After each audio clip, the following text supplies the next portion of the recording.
Hello, Jonathan Rayo here with Simplified Guitar, and in this lesson, I want to teach you how to play the song Holy is the Lord by Jeff Searles. This song was requested by Patron Deborah. Thank you, Deborah, for your song suggestion. Now, first, I want to play all the way through the song, and then after that, I will break it down and explain it to you in more detail. So make sure to stick around for that. For now, let's go ahead and play through the song together.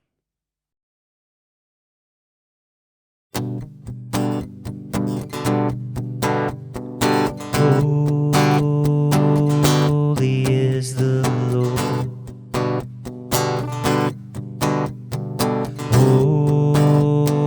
Holy is the Lord.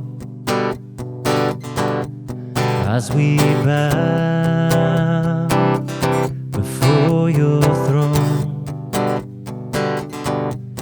majesty and honor to you alone. Majesty and honor to you alone.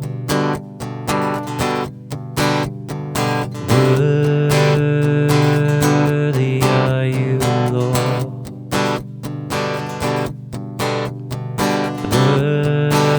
Worthy are you, Lord. Sweet Lamb of God, the chosen one, lives we gladly lay before your throne. Our lives we gladly lay before your throne. No longer will we give our hearts to the things of this world, for a debt of love we will offer to you. We look for the day when every knee will bow. We will join with the angels around your throne. We will sing.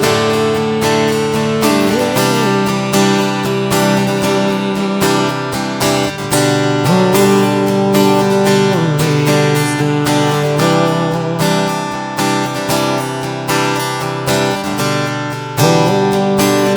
Holy is the Lord. Holy is the Lord.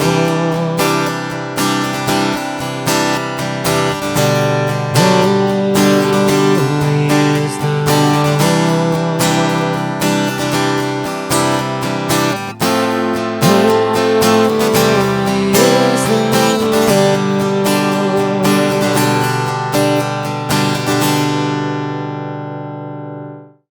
All right, now before I break this song down, if you would like to check out the chord chart for this song, you can click right up there to head over to my Patreon page. Now, for this song, I'm going to be playing in the key of G, so I'm using the G chord. I'm also using the C add 9 chord and the D over F sharp chord. Those three chords make up most of this song. And I am using a couple of variations here. The C add 9, if you want, you could use just a regular C major. And for the D over F sharp, you could use just a regular D major if you want. I use these particular variations, the C add 9 and the D over F sharp, because they make transitions inside the G chord family a lot easier. But again, that's up to you in the end. There is a random chord thrown in the chorus. We've got an F major chord that's thrown in, and there's a couple ways you can play it. I play it like this, with my first finger barring the high E and the B string, and then my second finger on the second fret of the G, and my third finger on the third fret of the D. Now, for this chord, you want to make sure that you start your strumming on the D string, and you don't play the low E or the A string when you're strumming this chord.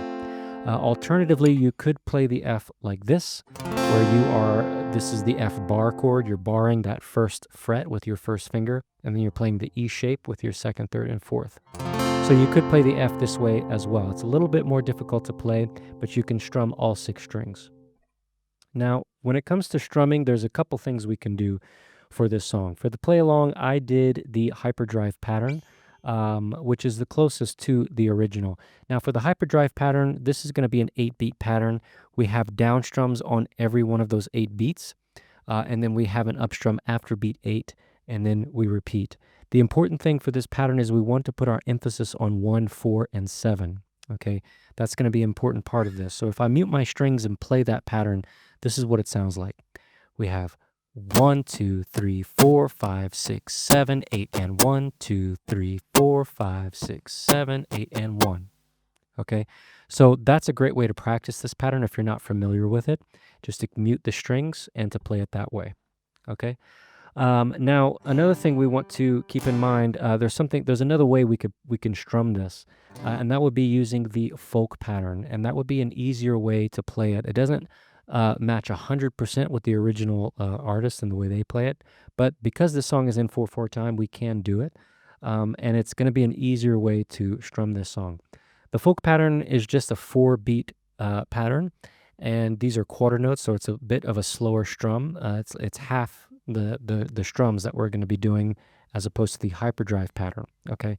And our emphasis is on 2 and 4. We have a down strum on every beat and an up strum on after beat 3 and 4.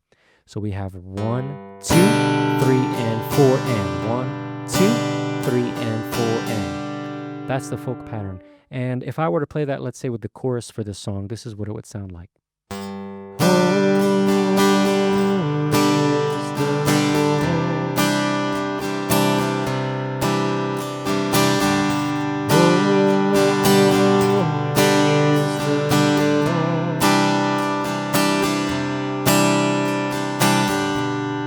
Okay, so it works fine. It's just a different pattern. Yeah, that's pretty much it for this song. If you do have any questions about how to play it, feel free to head over to my Patreon page. You can ask any questions in the comment section of this post on Patreon. I answer all of my patrons' questions, and I look forward to seeing you in the next song tutorial. Take care.